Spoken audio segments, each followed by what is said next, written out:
Hello, sports fan. This is Steven here for Sports Choice Plus. I'm bringing you a very special breakdown. I'm covering the Detroit Pistons have dismissed Monty Williams. Before I get right into that, I want to make sure you're subscribed to the YouTube channel so you can get all the updates and all the breakdowns. Without further ado, let's get right into it.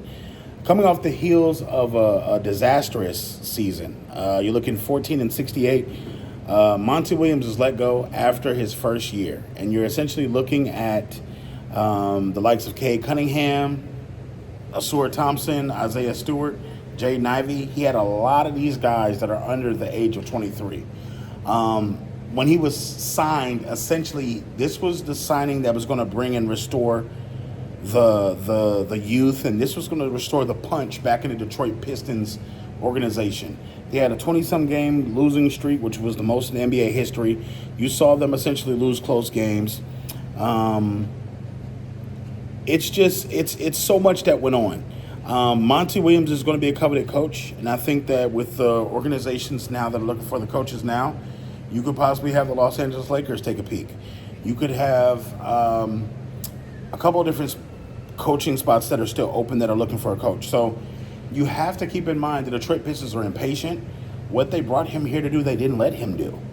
From the standpoint of building the organization and doing it the right way, you essentially had a lot of guys that haven't really been on winning teams that much, and now you put them all on one team, and it's just like, boom. Not to mention the $65 million they owe Monty Williams. So when you look at the Boston Celtics and you look how that team was built through failure. Year after year after year after year of failure.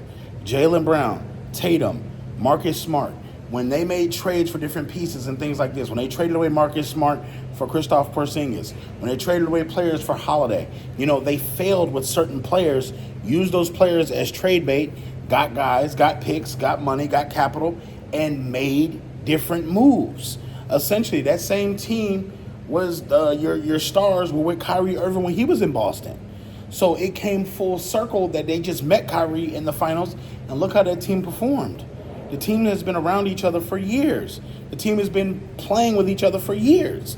That continuity is there. That trust is there. That coaching staff has been together for a couple of years.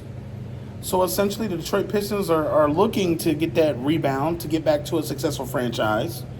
But essentially, I don't think they have the patience for it. When you're drafting in the top 5, you're drafting in the top 3, in the top 4, year in, year out, essentially, you have to get some talent. When you see some of the trades they've made in the past, they haven't gotten the best trade possible.